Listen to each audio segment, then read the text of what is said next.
Gledate oddajo Klepet ob kavi. Hvaležno pozdravljeni, dobrodošli. Jasmina sem danes v vaši družbi in današnja tematika najslabše kombinacije, torej pri prehrani, ki povzročijo škodo. Kakšno škodo? Ta škoda se vsekakor rezultira v slabem počutju in tudi slabšem delovanju naših organov.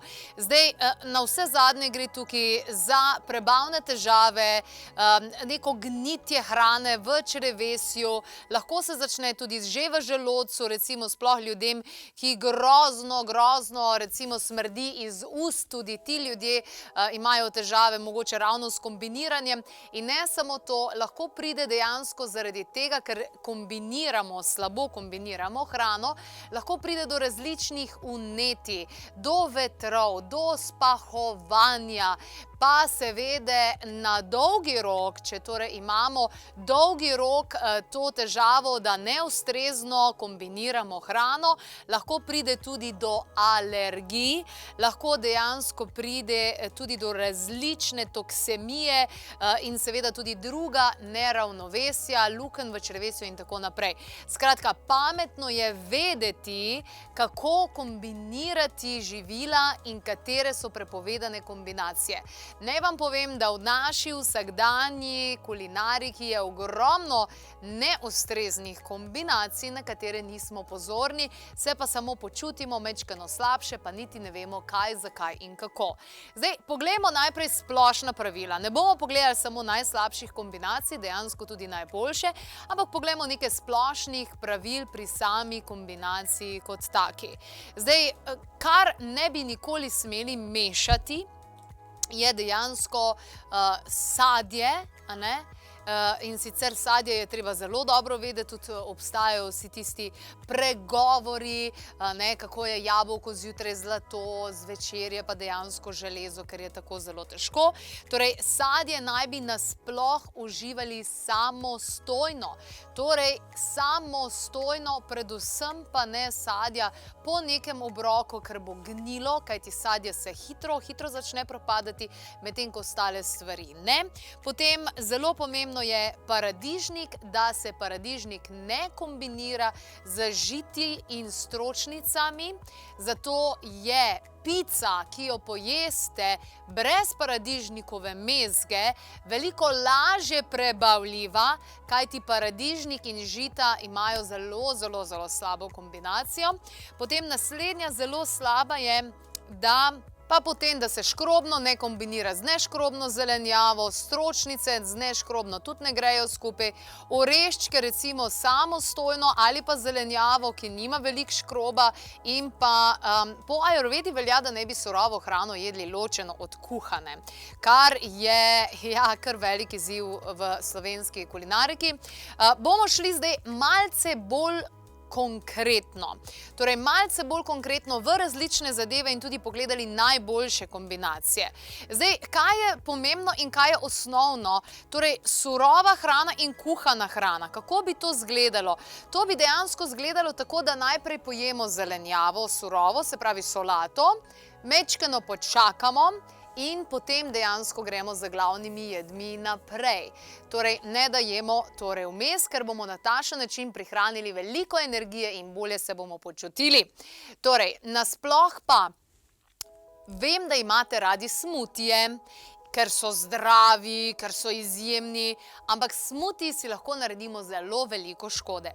Sploh, kadar gremo kombinirati banane in seveda kravje mleko oziroma banane, melone in jagode. To so najslabše smuti kombinacije. Pa banane pa jagode, zelo slaba kombinacija. Banane in korenček, melone in lubenice, tudi melona pa pršut je misija neprebavljivo.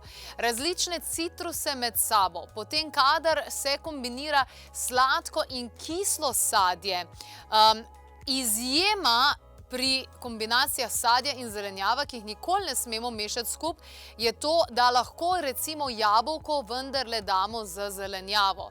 Sicer pa sadje in zelenjavo ne skupaj, razen torej jabolka. in pa absolutno ne skupaj torej tudi mleka.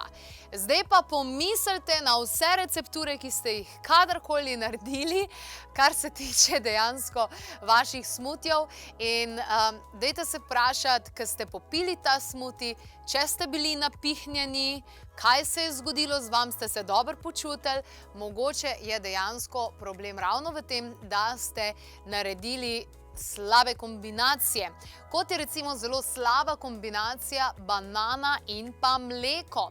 Kajti banana in mleko bosta sicer tvorila res tako izjemno kremasto, prijetno teksturo, ampak to ne bo šlo. Gremo pogledati drugo zadevo, ki je prav tako no-go v naši kuhinji. Torej razhudniki so krompir, paradižnik pa melancani, pa mlečni izdelki ali pa kumarice.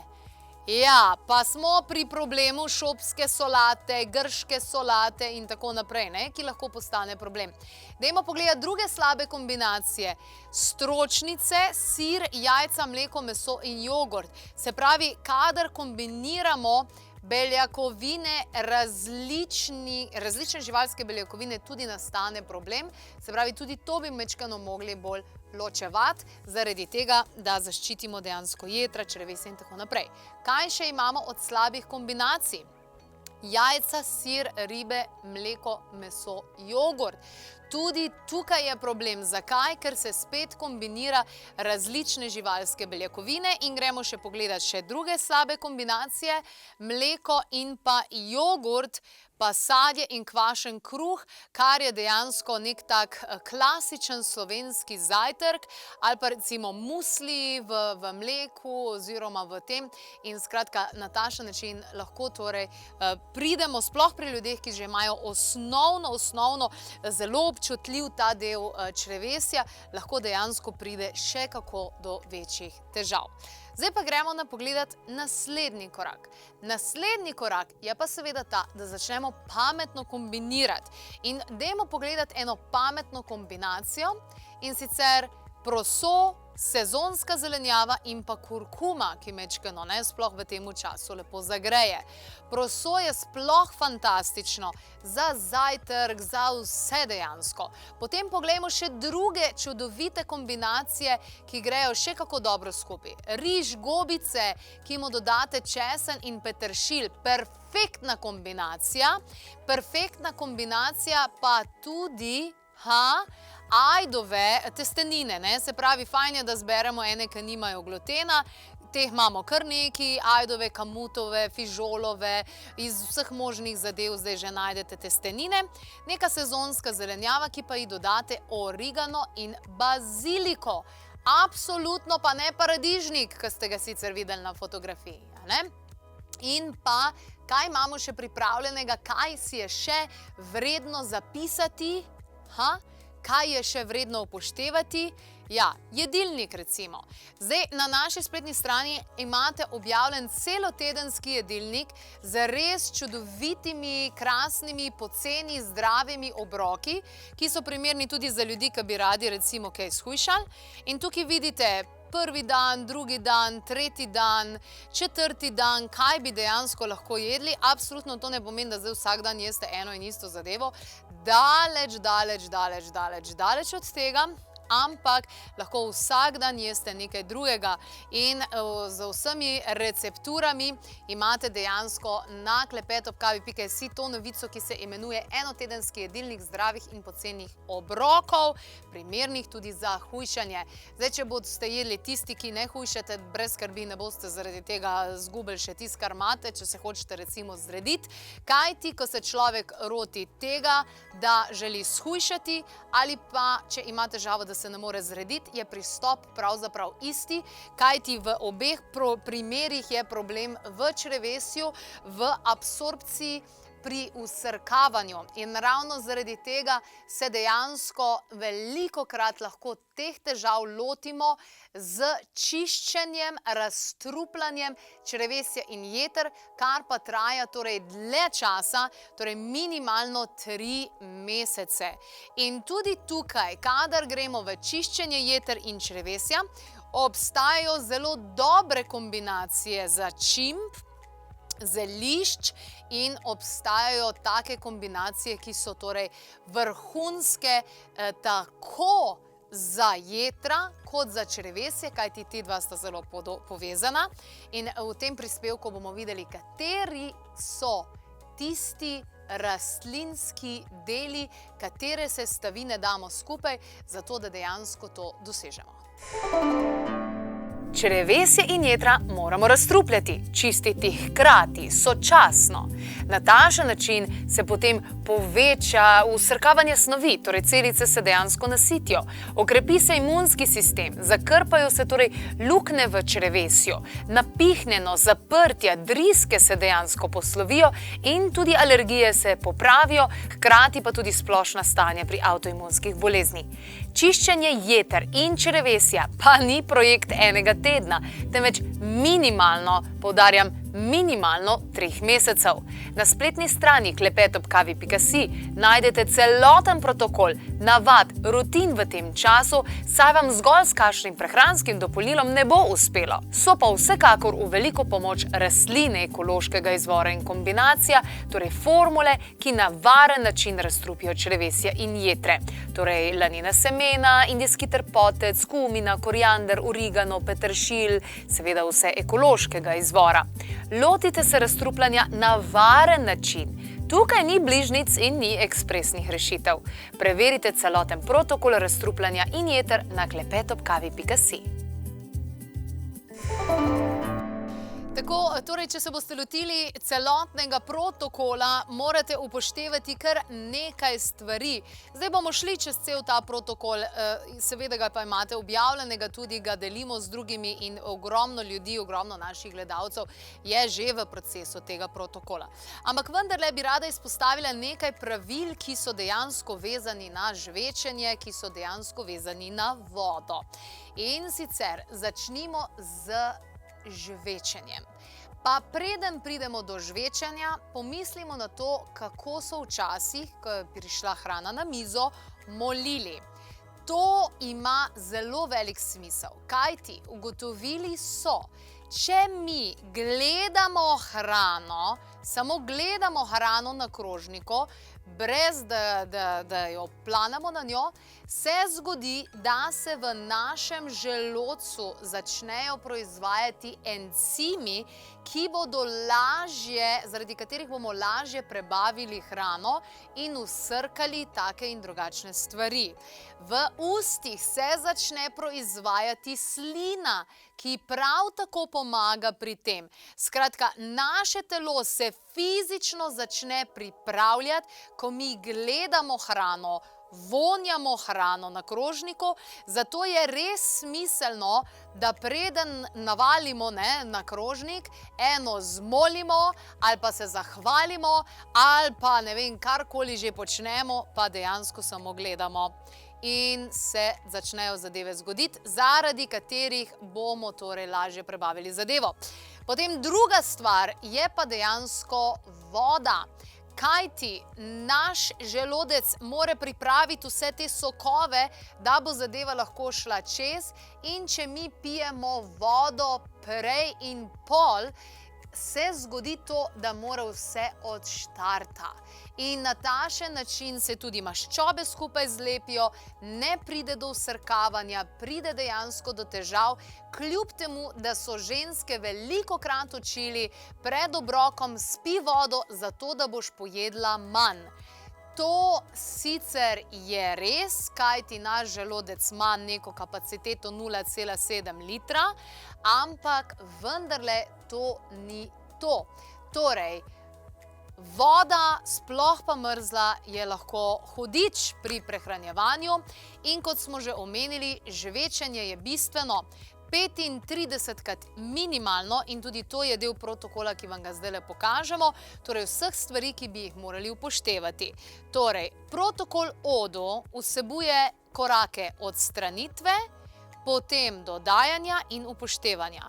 Pri prvem koraku odstranitev, ki ga vidimo tukaj, moramo za minimalno 3 mesece dati ven iz prehrane alkohol, sladkor pa procesirano hrano, se pravi vsi čipsi, prigrizki, taki in drugačni. In tudi čim več mesa in mlečnih izdelkov, ki jih lahko kombiniramo oziroma nadomestimo z marsičem drugim. To je torej prvi korak ODU, torej tega protokola, kjer začnemo dejansko remont črevesja, remont našega telesa, kar se bo rezultiralo na mnogih drugih nivojih. Poglejmo drugi korak. Drugi korak je dodajanje. Torej, minimalno 2 litra čiste vode, če imate več kil, rabite dejansko še več. Ta voda mora biti fajn čista, najboljše, da hodite po njo na izvir, a ne? Potem, da imamo dobro bazo in dobra baza je torej vsakdanja prehrana, torej ekološka, lokalna, sezonska hrana in potem zeliščna formula za črevesje in jetra, ki ste jo že spoznali, torej to so tiste različna zelišča v kombinaciji s psiliumom in to se torej uživa 3 mesece vsak dan, eno merico in pa tudi, tudi kurkumo. Zakaj kurkumo? Kurkuma ima eno vsebino, ki se ji reče kurkumin in ta deluje kot nadležna inšpektorica. Nažalost, kurkuma vsebuje samo 3% kurkumina, zato je potrebno poseči po nekem zelo kvalitetnem ekstraktu, standardiziranem in kurkumin v kurkumi. Torej, deluje kot nadležna inšpektorica. Dolgo časa bo sicer pregledovala vsako celico, kako deluje, zakaj deluje, na kakšen način ne deluje in tako naprej, ampak vendarle potem bo podala vrhunski nasvet, bo zrihtala stvari, kot jih mora, vnetja bo znižala, tisk bo zvišala in kurkumin je res izjemen. Dejansko so raziskave pokazale, da ima delovanje isto kot antidepresivi, kot Prozac, kot Ibuprofen, kar se tiče proti bolečinam in tako naprej. In zato je to tudi nujno v samem protokolu in ščiti črevesje oziroma ščiti tudi jetra in tako naprej. In še tretji korak pri temu je upoštevanje izvajanja. Spat je treba iti ob 22. uri res najkasneje. Zakaj? Zaradi tega, ker je vse to povezano z našimi hormoni, z našimi možgani in rabimo dejansko v tistem obdobju iti spat. Potem treba je aktivnosti, treba se je torej gibati. A veste, ogromno ljudi recimo jemlje tablete proti rečenju krvi. Zakaj? Zaradi tega, ker dejansko imajo preveč gosto kri. Zakaj imajo preveč gosto kri? Zato, ker se premalo gibajo. To ne pomeni, da bojo ukinili tablete takoj, ampak pomeni, da je treba več gibanja vnesti in bo dejansko lažje. Zato tudi pri tem protokolu to pomembno. Pomembno je tudi, da 35krat prežvečimo, tako se bomo najedli manj, ne bomo se prenajedli, kajti ko se prenajemo, dejansko to škoduje tudi ostalim organom. In sicer pljuča, ker pač želodček je, kolikor je velik, pljuča, trebušna slinavka, vsem dejansko to jih utesnjuje in ni dobro. Potem pa da v protokolu dejansko tudi samo masažo trebuha vključimo, predvsem torej zjutraj, kajti zjutraj je meridian debelega črevesja in zjutraj je torej čas, da gremo na veliko potrebo. Ogromno informacij v teh nekaj minutah na klepet@kavi.si imate več. Sicer pa, če imate kakšno diagnozo, če imate kakšno stanje, nudimo vam seveda brezplačno svetovanje.